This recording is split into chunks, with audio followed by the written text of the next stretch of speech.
Assalamualaikum warahmatullahi wabarakatuh. Selamat bertemu kembali di pembelajaran ekonomi. Setelah kita membahas mengenai masalah pokok ekonomi, kali ini kita membahas solusi permasalahan ekonomi, yakni sistem ekonomi. Sistem ekonomi merupakan cara yang ditempuh oleh suatu negara untuk mengatur dan mengorganisasi segala aktivitas ekonomi dalam masyarakat, baik yang dilakukan oleh pemerintah atau swasta berdasarkan prinsip tertentu dalam rangka mencapai kemakmuran. Masalah pokok ekonomi pada dasarnya sama di setiap wilayah atau negara. Namun, bagaimana cara memecahkan masalah ekonomi tersebut berbeda dari satu negara dengan negara lain. Hal ini menyebabkan terciptanya sistem ekonomi yang berbeda-beda di setiap negara. Perbedaan ini dipengaruhi oleh perbedaan kepemilikan sumber daya maupun perbedaan sistem pemerintahan di suatu negara. Sistem ekonomi yang pernah dianut oleh suatu negara meliputi sistem ekonomi tradisional, sistem ekonomi pasar, sistem ekonomi komando, dan sistem ekonomi campuran. Sistem ekonomi tradisional memiliki ciri-ciri antara lain masih menggunakan sistem barter dalam kegiatan perdagangan, belum terdapat pembagian kerja dalam kegiatan ekonomi terikat pada adat istiadat atau kebiasaan masyarakat. Teknik produksi dipelajari secara turun-temurun dan bersifat sederhana. Kekayaan alam menjadi sumber penghidupan utama, terutama tanah dan hutan. Pola hidup masyarakat masih bersifat kekeluargaan, serta alat dan teknologi produksi masih bersifat sederhana. Sistem ini memiliki kelebihan, yaitu tidak ada persaingan, bahkan hubungan antar individu sangat erat, tidak mementingkan diri sendiri.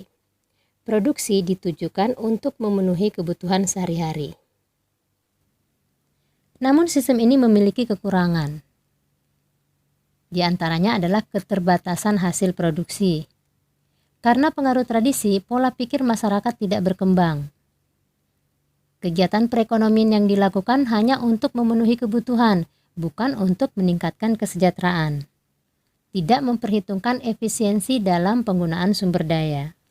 Selanjutnya adalah sistem ekonomi pasar.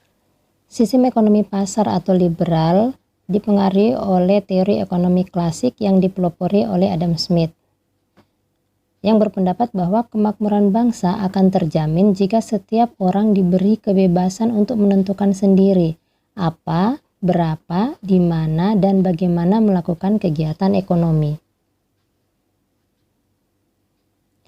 Sehingga pertanyaan barang apa yang akan diproduksi, bagaimana cara memproduksi, dan untuk siapa diproduksi itu ditentukan oleh pasar atau ditentukan oleh swasta.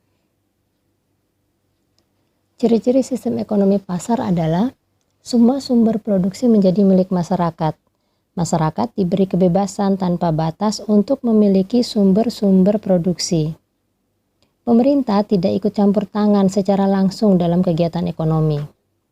Masyarakat terbagi atas dua golongan, yaitu golongan pemberi kerja atau pemilik sumber daya produksi dan golongan penerima kerja atau golongan buruh.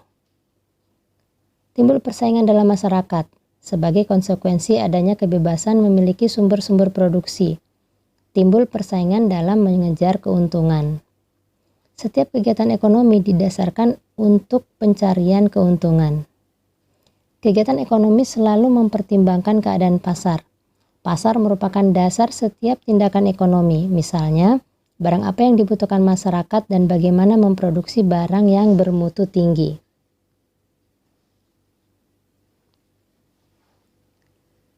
Sistem ekonomi pasar memiliki kelebihan, yaitu setiap individu bebas memiliki kekayaan dan sumber daya produksi.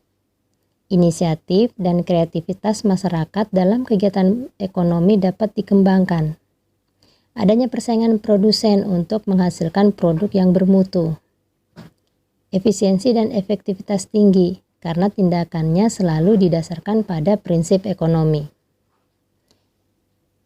Namun sistem ini memiliki kekurangan, antara lain monopoli yang dilakukan perusahaan sering merugikan masyarakat, sulit melakukan pemerataan pendapatan, sering terjadi gejolak dalam perekonomian karena pengerahan sumber daya oleh individu sering salah, menimbulkan eksploitasi terhadap golongan pekerja oleh pemilik modal. Berikut adalah sistem ekonomi komando. Sistem ekonomi komando disebut juga sistem ekonomi terpusat atau tersentralisasi. Dalam sistem ini, jenis dan jumlah barang yang diproduksi ditentukan oleh pemerintah. Pemerintah memiliki kekuasaan yang besar terhadap faktor-faktor produksi, mengingat sebagian besar faktor produksi adalah milik pemerintah. Dalam sistem ini, masalah pokok ekonomi berupa what, how, dan for whom ditentukan oleh pemerintah. Ciri-ciri sistem ekonomi komando adalah semua alat dan sumber daya produksi dimiliki dan dikuasai oleh negara, sehingga hak milik perorangan hampir tidak ada atau tidak diakui. Pekerjaan yang tersedia dan siapa yang akan bekerja ditentukan oleh pemerintah. Rakyat tidak memiliki kebebasan untuk memilih pekerjaan. Kebijakan perekonomian diatur oleh pemerintah. Pemerintah membuat rencana pembangunan nasionalnya. Segala keputusan dalam perekonomian berada di tangan pemerintah. Kelebihan sistem ekonomi komando, pemerintah mudah melakukan pengendalian dan pengawasan harga. Pemerintah dapat mengatur distribusi barang-barang produksi. Perekonomian relatif stabil dan jarang terjadi krisis. Adanya pemerataan penerimaan pendapatan. Namun sistem ini memiliki kekurangan, yaitu inisiatif dan daya kreasi individu tidak berkembang.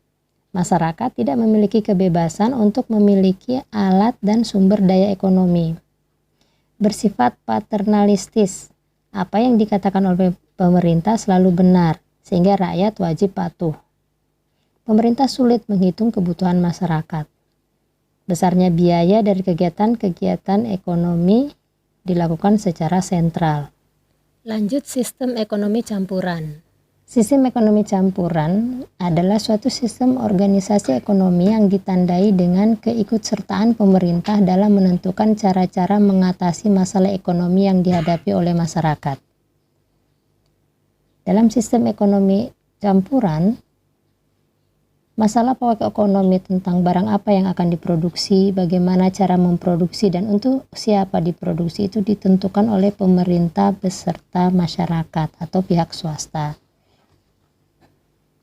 Ciri-ciri sistem ekonomi campuran antara lain, adanya kegiatan ekonomi yang dilaksanakan oleh swasta dan sebagian lagi dipegang oleh pemerintah.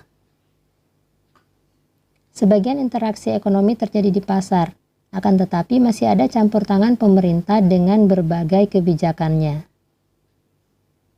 Persaingan diperbolehkan, tetapi gerak-geriknya diawasi, agar tidak sampai mengarah pada bentuk persaingan yang saling merugikan. Kelebihan sistem ekonomi campuran adalah perkembangan ekonomi akan cenderung berjalan dengan lebih baik, karena bersama-sama pemerintah dan swasta berperan dalam perekonomian. Peran pemerintah dalam perekonomian di samping swasta memungkinkan penanganan yang tepat dalam mengatasi masalah ekonomi. Sistem ini memiliki kelemahan atau kekurangan antara lain, jika proporsi kebebasan dalam mekanisme pasar terlalu besar, dapat membuat produsen yang kurang kompetitif semakin tertinggal tanpa dukungan pemerintah. Pihak swasta terkadang tidak dapat memaksimalkan keuntungan karena adanya intervensi pemerintah. Mudah timbulnya masalah kolusi, korupsi, dan nepotisme antara pemerintah dengan swasta. Nah, bagaimana dengan sistem ekonomi Indonesia? Indonesia menganut sistem ekonomi yang disebut ekonomi Pancasila. Dalam sistem ini, kegiatan ekonomi dilakukan dari, oleh, dan untuk rakyat. Pemerintah berperan sebagai pelaku ekonomi sekaligus pengatur dan pengawas kegiatan ekonomi di Indonesia. Sistem ekonomi Indonesia dilandasi oleh landasan ideal, yakni Pancasila, dan landasan konstitusional yaitu Undang-Undang Dasar 1945 khususnya pasal 33. Landasan ideal Pancasila berorientasi pada berlakunya etika dan nilai-nilai ketuhanan, tidak membiarkan pemerasan atau eksploitasi, berlakunya kebersamaan dan azas kekeluargaan, mengutamakan kehidupan rakyat dan hajat hidup orang banyak, mengutamakan persamaan dan kemakmuran masyarakat secara bersama. Landasan konstitusional Undang-Undang Dasar 1945 Pasal 33 menyatakan bahwa perekonomian disusun sebagai usaha bersama berdasarkan asas kekeluargaan. Cabang-cabang produksi yang penting bagi negara dan menguasai hajat hidup orang banyak dikuasai oleh negara. Bumi, air, dan kekayaan alam yang terkandung di dalamnya dikuasai oleh negara dan dipergunakan untuk sebesar-besarnya kemakmuran rakyat. Pada ayat ketiga tersebut tersirat sistem ekonomi yang dianut Indonesia, yakni sistem ekonomi Pancasila. Undang-Undang Dasar 1945 Amandemen ayat 4 secara eksplisit merumuskan tentang sistem ekonomi Indonesia, yaitu perekonomian nasional diselenggarakan berdasarkan atas demokrasi ekonomi dengan prinsip kebersamaan, efisiensi, berkeadilan, berkelanjutan, berwawasan lingkungan, kemandirian, serta menjaga keseimbangan, kemajuan, dan kesatuan ekonomi nasional. Nah, demikian tadi pembahasan mengenai sistem ekonomi. Semoga dari materi tadi dapat menambah pengetahuan kalian tentang ekonomi. Sampai bertemu di pembelajaran ekonomi selanjutnya. Wassalamualaikum warahmatullahi wabarakatuh.